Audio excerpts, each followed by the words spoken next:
Hello everyone, welcome back to another video. I'm sorry that this is in such a weird angle in this video. Please flip your device. I apologize, but this is just how I had to do this for this video. I was thinking about something. Anyways, so yeah, in today's video we are going to be going over the election of 1804. So, as always, my source is going to be 270 to win. That's my source for all of my presidential election videos. And then I'm using a Chameleon fine liner in the 0.4 millimeter. And then I'm using the blue-violet Chameleon marker in the bullet nib. I am using a blue Crayola, what are these called?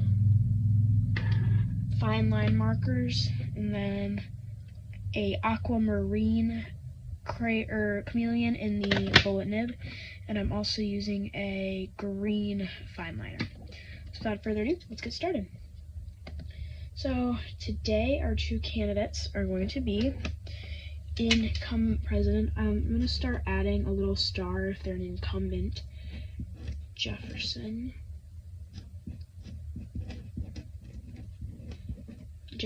was running under the Democratic Republican, nope, that's not a R, it's not a B, it's an R, Democratic Republican Party. And then over here we have, I believe it's Charles Pinckney, and Mr. Pinckney was running under the Federalist Party. Okay, so let's go ahead and get started. So I'm going to start with Georgia, as always. Georgia's so fun to outline. 6. Now, if you guys want to make your own election maps, what I would recommend is, first of all, you're going to need a printer, because there are a lot of elections and you're going to need a lot of pieces of paper. So you're definitely going to want a printer, because if you do the whole thing where you like take a pencil, and you like rub on the back of it, and then you like trace over the lines while it's on top of another piece of paper, that's going to take forever. And yeah, so just get a printer and screenshot a map of the United States, and then literally just go to 270towin.com and click historic presidential elections timeline, and that'll pull everything up for you. So far we have Georgia and South Carolina with 6 and 10 electoral votes. Both are going to Thomas Jefferson, who is the incumbent. Next we have North Carolina, who had 14. So in this cycle, the 12th Amendment was ratified in this cycle. I think we actually talked about what the 12th Amendment was in the last video, which I forgot. Oh, no, I think it was, if Congress, yeah, okay, so I remembered. My interpretation was that if no majority is reached, then the House will elect the president, and if the House can't do it by March 4th of the following year, then the vice president will take office as president. I don't know if that's the vice president from the previous administration, or if it would be the current administration technically. I don't know, but that's just how I interpreted it, I guess. So next we have Tennessee, which is my home state, with 5 electoral votes. And next we have Kentucky, which has 8. I just think it's, especially when you're going back at these like early on elections, I just think it's so interesting to see the number of votes each state had, because like obviously Georgia does not have 6 nowadays, And I mean, especially when we're looking here at Virginia, they do not have 24 electoral votes. I think they have 13, if I'm not mistaken. Let me make sure I'm still in frame. Okay. Because I would like to apologize after the last video, and I was not in frame. I am so sorry. So all you, saw was my, this half. I apologize for that. I didn't realize that until, I had the video published. So, oh well. Next we have Maryland. So far, all of these states have been voting for Thomas Jefferson. Maryland is going to be different. 9 are going to go to Thomas Jefferson, but 2 are not. I know. Stinky old Maryland. They have to do the thing where some of their electors go to this person, some of them go to this person, and it's so annoying. Oh, why didn't I use my fine liner for that? I don't know. I forget I have them at this point. I need to get broken in because they're really, the nibs are really stiff. Next we have Delaware. And Delaware had 3 electoral votes. I just need to start taping this piece of paper down so it doesn't move. And all 3 of them are going to go to Mr. Pinckney. It's a funny last name, Pinckney. Well, I can't really talk because my last name's a lot worse than Pinckney. Okay. Next is New Jersey, which at the time had 8 electoral votes. I'm sorry if you can hear any background noise. Like I said in the previous videos, we live on the corner of the 2 major roads in the whole neighborhood that I live in, and right after that is right beyond that is a really big not freeway, a major highway for a bunch of people who live in the country to come into the city to work. So it's, great, especially when schools are getting out and people are kind of getting off of work and stuff. So oh, this one's running out of juice. That's not great.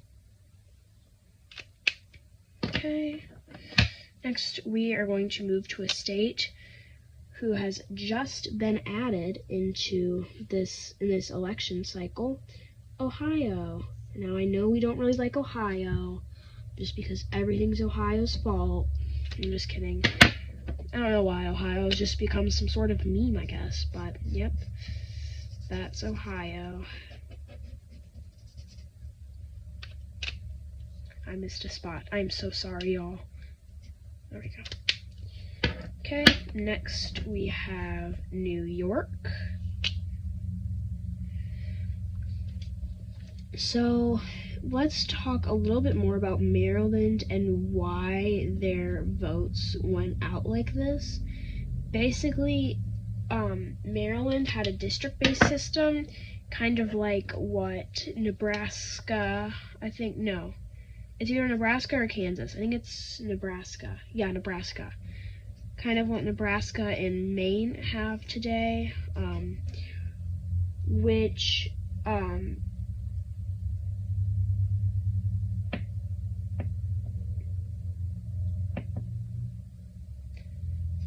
basically, I had to read this little fact here. But anyways, since they also have 2 senators who get counted as electors, they, 2 of the districts, 3 and 4, got to pick 2 electors.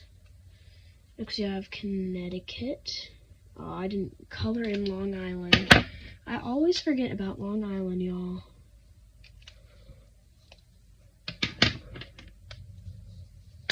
Next, we have Connecticut, who's, just gonna go green, apparently, because, they love to anger me. And next, we have Rhode Island. Poor Rhode Island, stuck with 4 electoral votes. Well, they've been like that for 200 years. Over 200 years, so terrible. Next, we have Massachusetts, who had 19. Also have to remember that Maine is a part of Massachusetts. I'm gonna just, that's how I'll do it. And then I'll color in both of them. So, one of the things that was an issue of the day was the Louisiana Purchase. So, if you've forgotten what the Louisiana Purchase was, I believe in 1803, Thomas Jefferson said, "Hey France, you're in debt. How about we purchase all of this land from you?" And France said, or Napoleon specifically, I believe, said, "You know what? Sure, that'll be a quick way for us to get out of debt." And so we bought it. I think it was like 3 cents an acre or something. We buy it, and now we have just all of this land that has just been there with Native American tribes, and that's that. And then I believe it was, Lewis and Clark went out on multiple expeditions just to explore our newly purchased area. So yeah, and there we go. So I added Massachusetts, nope, New Hampshire and Vermont. Vermont had 7, and nope, New Hampshire had 7, Vermont had 6. So Jefferson is the blue, and Pinckney is the green. And something I'm going to start doing is adding in percents, because I just think it's cool to look at the actual percent. 162 to 14. Let me do some quick math over here on my handy dandy whiteboard. Okay, that evens out to about 92% to 8%. That is one of the closest elections or not closest, one of the most landslidiest elections ever.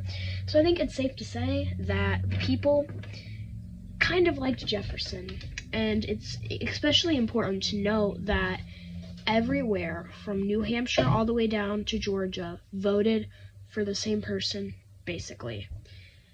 That just shows how somewhat unified the states were back in 1804, which is kind of surprising. But anyways, that is going to be it for today's video. Thank you guys for watching, and I'll see you guys next time. Bye!